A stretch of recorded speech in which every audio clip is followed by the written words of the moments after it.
Hello everyone, welcome to our YouTube channel Science Patashala. Dear CTET 2026 aspirants, ಎಲ್ಲರಿಗೂ ನಮಸ್ಕಾರ. Welcome to set 2 of our Child Development and Pedagogy Preparation Journey. Concepts plus Application Smart Answering Strategy. Upcoming ಕ್ಲಾಸಸ್ನಲ್ಲಿ previous year question ಪೇಪರ್ನ model MCQs ಮತ್ತು CDP ಕಾನ್ಸೆಪ್ಟ್ಸ್ಗೆ exam level clarity ಮತ್ತು accuracy and confidence boost ಮಾಡ್ತೇವೆ. So video useful ಅನಿಸಿದರೆ subscribe ಮಾಡಿ, share ಮಾಡೋದನ್ನ ಮರೆಯಬೇಡಿ. Let us start today's session. The first question, which of the following is a high order thinking skill according to Bloom's taxonomy? Option C ರೀತಿ ಇದೆ. Option A remembering, Option B creating, Option C understanding, Option D recalling facts. So high order thinking skill involves analysis, evaluation and creation. So creating ಅಂದರೆ new ideas ಅಥವಾ solution produce ಮಾಡುವುದು. So which is the highest level in Bloom's taxonomy. Remembering ಮತ್ತು understanding lower order thinking skill ಆಗಿವೆ. So ಹಾಗಾಗಿ ಈ ಪ್ರಶ್ನೆಗೆ ಸರಿಯಾದ ಉತ್ತರ option B, that is creating. Option B is the correct answer. Next question, which teaching strategy is most effective for correcting misconceptions? Option C ರೀತಿ ಇದೆ. Option A repetition of definitions, option B providing notes, option C creating cognitive conflict, option D giving homework. So ಇಲ್ಲಿ cognitive conflict help students realise that their existing ideas are incorrect. ಇದರಿಂದ students old misconception question ಮಾಡುತ್ತಾರೆ ಮತ್ತು correct concept construct ಮಾಡುತ್ತಾರೆ. So repetition or notes ಮಾತ್ರ misconception correct ಮಾಡಲು effective ಅಲ್ಲ. So ಹಾಗಾಗಿ ಈ ಪ್ರಶ್ನೆಗೆ ಸರಿಯಾದ ಉತ್ತರ option C, that is creating cognitive conflict. Option C is the correct answer. Next question, abstract thinking in learners develop mainly during. So option C ರೀತಿ ಇದೆ. Option A early childhood, option B middle childhood, option C adolescence, option D infancy. So abstract thinking develops mainly during adolescence as per Piaget's formal operational stage. ಈ ಸ್ಟೇಜ್ನಲ್ಲಿ learners hypothetical and logical thinking develop ಮಾಡುತ್ತಾರೆ. Early or middle childhood ಮತ್ತು ಇನ್ಫ್ಯಾನ್ಸಿನಲ್ಲಿ abstract thinking fully develop ಆಗುವುದಿಲ್ಲ. So ಹಾಗಾಗಿ ಈ ಪ್ರಶ್ನೆಗೆ ಸರಿಯಾದ ಉತ್ತರ option C, that is adolescence. Option C is the correct answer. Next question, a teacher notices a student struggles in reading instructions in science experiments. So this is an example of option C ರೀತಿ ಇದೆ. Option A learning disability, option B physical growth problem, option C low intelligence, option D motivation issue. A student struggling to read and understand instructions shows difficulty in a specific academic skill. ಇದು learning ಡಿಸೆಬಿಲಿಟಿಗೆ example ಆಗಿದೆ. Not low intelligence or physical problem. Motivation ಇಶ್ಯೂನೂ ಅಲ್ಲ, but reading related learning difficulty. So ಹಾಗಾಗಿ ಈ ಪ್ರಶ್ನೆಗೆ ಸರಿಯಾದ ಉತ್ತರ option A, that is learning disability.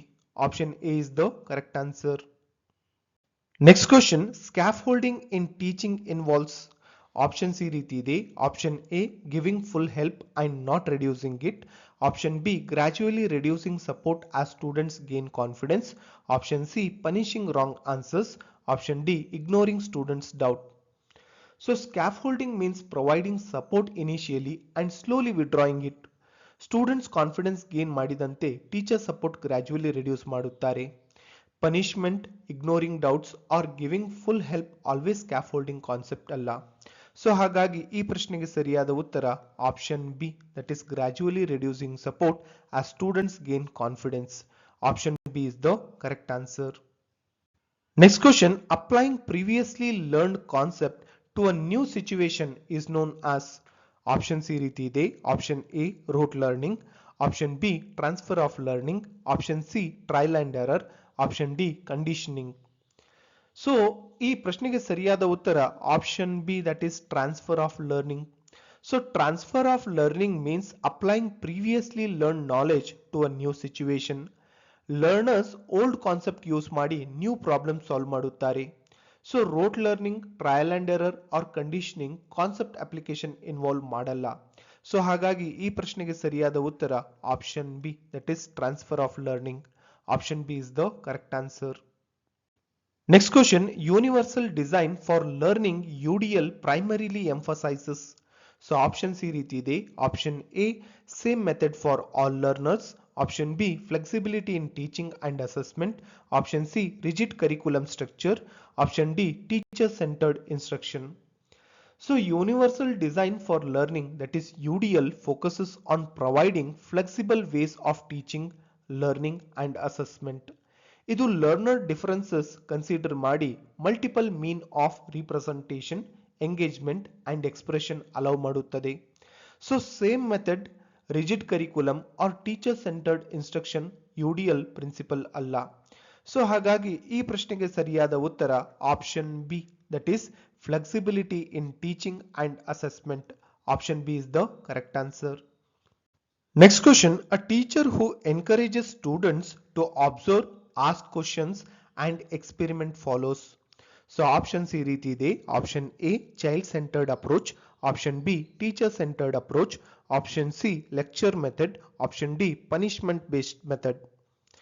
So in a child centered approach, students actively observe, ask questions and experiment.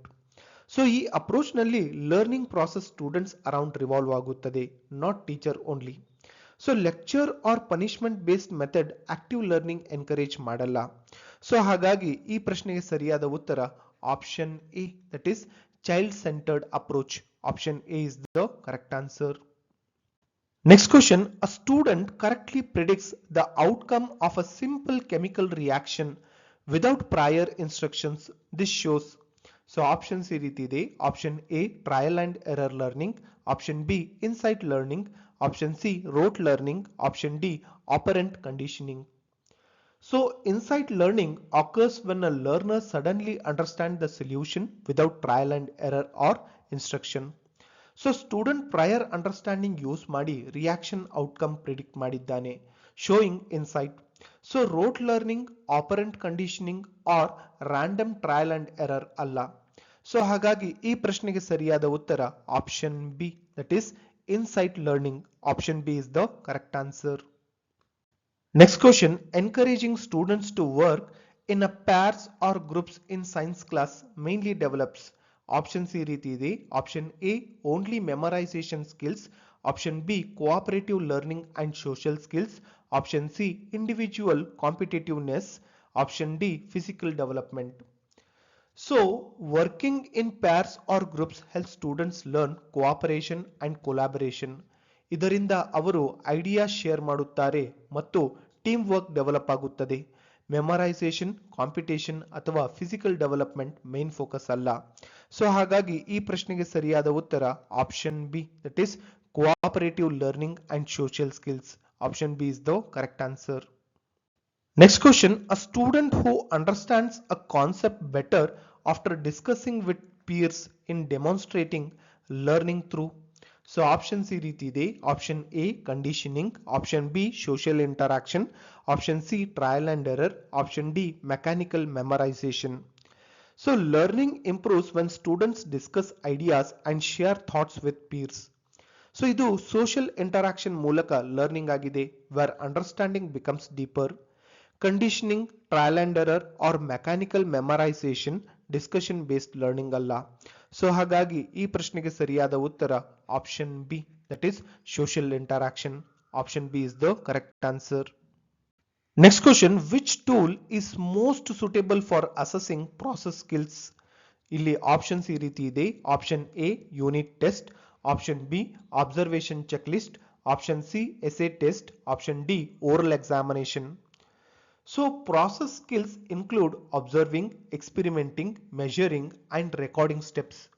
ಇವು students perform ಮಾಡುವಾಗ directly observe ಮಾಡಬೇಕು. So observation check list best tool ಆಗಿದೆ. So unit test, essay or oral exam process skills accurately assess ಮಾಡಲ್ಲ. So ಹಾಗಾಗಿ ಈ ಪ್ರಶ್ನೆಗೆ ಸರಿಯಾದ ಉತ್ತರ option B, that is observation check list. Option B is the correct answer. Next question, a securely attached child generally shows. So options ಈ ರೀತಿ ಇದೆ. Option A, fearfulness. Option B, emotional withdrawal. Option C, confidence and trust. Option D, aggression. A securely attached child feels safe and supported, so shows confidence in exploring the environment. ಇಂತಹ child caregivers ಮೇಲೆ trust develop ಮಾಡುತ್ತಾರೆ ಮತ್ತು emotionally stable ಆಗಿರುತ್ತಾರೆ. So fearfulness, withdrawal or aggression secure attachment ಲಕ್ಷಣಗಳು ಅಲ್ಲ. So ಹಾಗಾಗಿ ಈ ಪ್ರಶ್ನೆಗೆ ಸರಿಯಾದ ಉತ್ತರ option C, that is confidence and trust. Option C is the correct answer. Next question, differentiated instruction in inclusive classrooms involves. Options ಈ ರೀತಿ ಇದೆ. Option A, giving same task to all students. Option B, adapting task to learner needs. Option C, ignoring slow learners. Option D, segregating students. So differentiated instruction means modifying content, process or product based on learners needs. So inclusive classrooms ನಲ್ಲಿ students ability ಮತ್ತು learning style consider ಮಾಡಿ task adapt ಮಾಡುತ್ತಾರೆ. So same task, ignoring learners or segregation, differentiation concept ಅಲ್ಲ. So ಹಾಗಾಗಿ ಈ ಪ್ರಶ್ನೆಗೆ ಸರಿಯಾದ ಉತ್ತರ option B, that is adapting tasks to learner needs. Option B is the correct answer. Next question, peer tutoring in the classroom primarily develops. So options ಈ ರೀತಿ ಇದೆ. Option A, cooperation and communication skills. Option B, physical growth. Option C, writing speed. Option D, memorisation skills. So peer tutoring involves students teaching and learning from each other. ಇದರಿಂದ cooperation, communication ಮತ್ತು mutual understanding develop ಆಗುತ್ತದೆ. So physical growth, writing speed or memorisation peer tutoring main outcome ಅಲ್ಲ. So ಹಾಗಾಗಿ ಈ ಪ್ರಶ್ನೆಗೆ ಸರಿಯಾದ ಉತ್ತರ option A, that is cooperation and communication skills. Option A is the correct answer.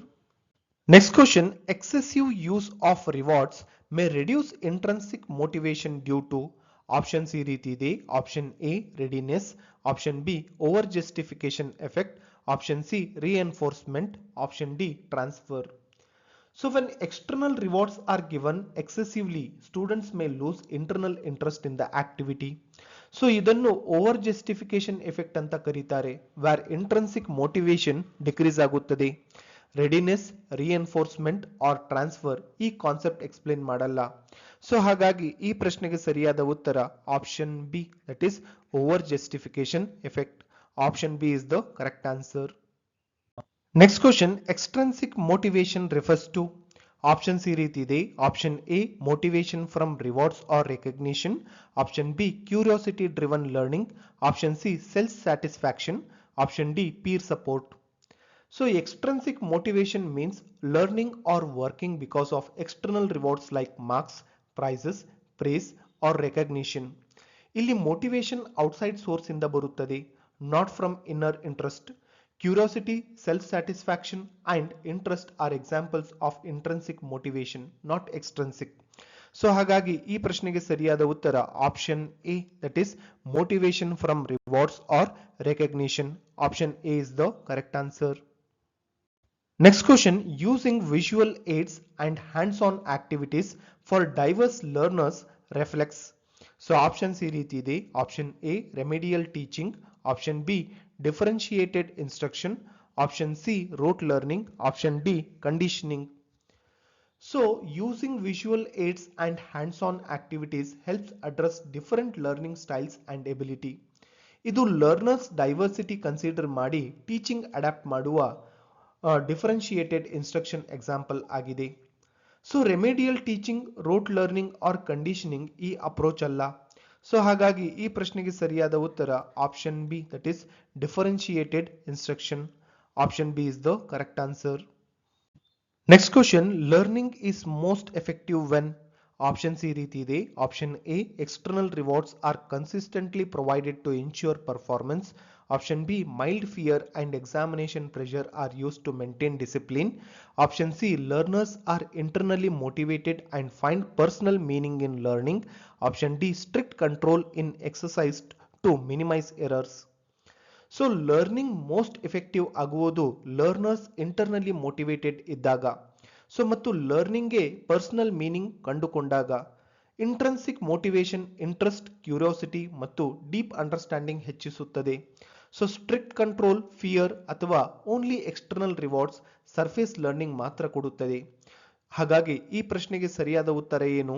So ಈ ಪ್ರಶ್ನೆಗೆ ಸರಿಯಾದ ಉತ್ತರ learners are internally motivated and find personal meaning in learning.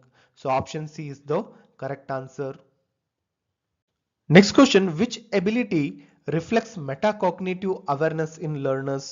So options ಈ ರೀತಿ ಇದೆ. Option A, repeating facts accurately. Option B, monitoring one's own learning strategies. Option C, learning through rewards.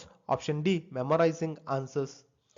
So metacognitive awareness means thinking about one's own thinking. So learners ತಮ್ಮ learning strategies ಅನ್ನು plan, monitor ಮತ್ತು evaluate ಮಾಡುವುದು metacognition ಆಗಿದೆ. So repeating facts ಅಥವಾ memorising answers ಇದು metacognitive skill ಅಲ್ಲ.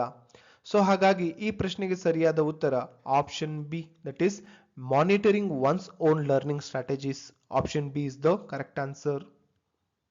Next question, which type of play is most important for cognitive development in early childhood? So options ಈ ರೀತಿ ಇದೆ. Option A, physical play. Option B, imaginative play. Option C, competitive play. Option D, solitary play. So imaginative play early childhood ನಲ್ಲಿ cognitive development ಗೆ ತುಂಬಾ important. ಮಕ್ಕಳು pretend play ಮೂಲಕ thinking, problem solving, language ಮತ್ತು creativity ಬಳಸುತ್ತಾರೆ. So only physical ಅಥವಾ competitive play cognitive growth ಅನ್ನು limited ಆಗಿ ಸಪೋರ್ಟ್ ಮಾಡುತ್ತದೆ. ಸೊ ಹಾಗಾಗಿ ಈ ಪ್ರಶ್ನೆಗೆ ಸರಿಯಾದ ಉತ್ತರ option B, that is imaginative play. Option B is the correct answer. Next question, according to Bronfenbrenner, a child's development is influenced mainly by. Options ಈ ರೀತಿ ಇದೆ. Option A, intelligence alone. Option B, classroom instruction only. Option C, interaction between the child and multiple environmental systems. Option D, genetic inheritance. So Bronfenbrenner theory ಪ್ರಕಾರ child development child ಮತ್ತು multiple environmental systems, that is family, school, society ನಡುವಿನ interaction ಮೇಲೆ depend ಆಗಿರುತ್ತದೆ. So intelligence, genetics ಅಥವಾ class room ಮಾತ್ರ sufficient ಅಲ್ಲ. So holistic environment influence development ಅನ್ನು shape ಮಾಡುತ್ತದೆ. ಸೊ ಹಾಗಾಗಿ ಈ ಪ್ರಶ್ನೆಗೆ ಸರಿಯಾದ ಉತ್ತರ option C, that is interaction between the child and multiple environmental systems. Option C is the correct answer. Next question, Ericsson emphasised that development occurs primarily through. So options ಈ ರೀತಿ ಇದೆ. Option A, biological maturation. Option B, resolution of psychosocial conflicts. Option C, conditioning and reinforcement. Option D, intellectual reasoning. So Erikson theory ಪ್ರಕಾರ development psychosocial conflicts resolve ಆಗುವುದರಿಂದ ಆಗುತ್ತದೆ. So ಪ್ರತಿ stage ನಲ್ಲಿ individual social demands ಮತ್ತು personal needs balance ಮಾಡಬೇಕು. So biological maturation, conditioning ಅಥವಾ intellectual reasoning ಮಾತ್ರ development explain ಮಾಡಲ್ಲ. ಸೊ ಹಾಗಾಗಿ ಈ ಪ್ರಶ್ನೆಗೆ ಸರಿಯಾದ ಉತ್ತರ option B, that is resolution of psychosocial conflicts. So option B is the correct answer. Next question, which factor most limits the effectiveness of intelligence test in measuring creativity? So options ಈ ರೀತಿ ಇದೆ. Option A, time limit. Option B, cultural bias. Option C, fixed response format. Option D, language difficulty. So intelligent test mostly have fixed response questions where only one correct answer ಇದೆ. So creativity ಅಂದರೆ divergent thinking ಮತ್ತು multiple ideas generate ಮಾಡುವುದು. So which such test measures ಮಾಡಲ್ಲ. So time limit ಅಥವಾ language difficulty secondary factors ಮಾತ್ರ. So ಹಾಗಾಗಿ ಈ ಪ್ರಶ್ನೆಗೆ ಸರಿಯಾದ ಉತ್ತರ option C, that is fixed response format. Option C is the correct answer. Next question, learning that occurs without any immediate change in behavior is called. So options ಈ ರೀತಿ ಇದೆ. Option A, trial and error learning. Option B, insight learning. Option C, conditioning. Option D, latent learning. So latent learning occurs when learning happens without immediate change in behavior. So learner knowledge acquire ಮಾಡುತ್ತಾನೆ, ಆದರೆ performance litre situation ನಲ್ಲಿ show ಆಗುತ್ತದೆ. So trial and error, insight learning ಮತ್ತು conditioning ನಲ್ಲಿ behavioural change immediately ಕಾಣಿಸುತ್ತದೆ. So ಹಾಗಾಗಿ ಈ ಪ್ರಶ್ನೆಗೆ ಸರಿಯಾದ ಉತ್ತರ option D, that is latent learning. Option D is the correct answer. So friends, ಇವತ್ತಿನ ಸೆಟ್ 2 ಸೆಷನ್ ಮೂಲಕ CDP direct questions successfully cover ಮಾಡಿದೆವು. ಸೊ ನೆಕ್ಸ್ಟ್ ಸೆಷನ್ ನಲ್ಲಿ more PYQ based CDP model MCQs that will boost your accuracy and confidence. Class useful ಅನ್ಸಿದರೆ like ಮಾಡಿ, share ಮಾಡಿ ಮತ್ತು more parts from CDP miss ಆಗಬಾರ್ದಂದರೆ ಚಾನೆಲ್ಗೆ subscribe ಮಾಡ್ಕೊಳ್ಳಿ. CTET 2026ಗೆ all the very best. Thank you for watching science Pathshala.